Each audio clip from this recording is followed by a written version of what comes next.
Hi,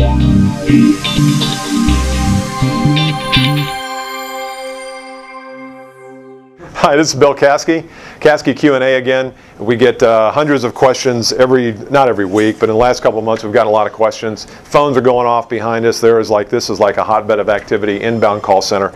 Anyway, the question today that we're going to talk about is specific to this person's industry, but I think the principle of this question really applies. Here it is. Clients and prospects are very sensitive to fees charged for managing their investments. But we also provide strategic planning to minimize tax implications and consequences. How do we effectively communicate our value so they understand the true value and they aren't as price sensitive? And even though I know that's a very specific question from a financial planner and strategic planner, I think that question really goes a broad way. It goes everywhere in sales. But here's the key. The key is the customer used to buying something from you or like what you sell, and are they used to paying for it?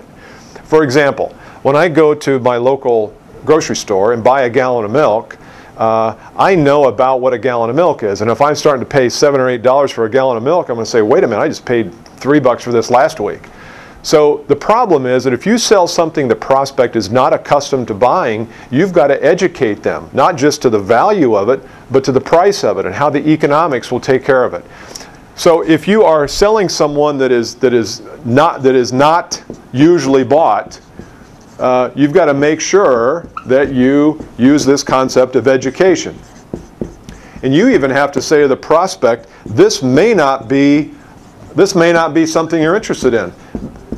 What I always tell people is the economics have to be reasonable.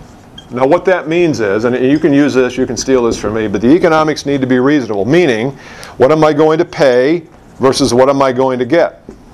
If you're going to come in and sell me a $500,000 consulting package to solve a $10,000 problem, I'm probably not going to get enough for that. So those economics are not reasonable. But if you'd have identified a problem that I have, and let's say it's costing me $5,000 a month and has for the last 3 years and will for the next 5 years, and that's, 8 years, that's about $500,000, and you can solve that problem, and I believe you can solve that problem for 50 grand, you've got a deal because the economics work. Do the numbers work? That's really the essence of this. And I know some of you real estate people and financial transaction people talk in that language. Do the numbers work? And the same thing really happens for every salesperson, especially when you're selling something that's not usually purchased. So that, I hope, answers that question. Again, don't think about it in the financial planning business because I know 98% of our clients are not in that business. But if you have a price issue where a prospect looks at your price and says, oh my God, that's ridiculous, then you've got to educate them and you've got to do an economics reasonableness test with them. Hope that helps. Go to the Advanced Selling Podcast at the bottom of your screen here. There's some information on how you can ask a question. And stay tuned on this channel for more Q&A from Bill Caskey, Brian Neal, and Brooke Green. Thanks.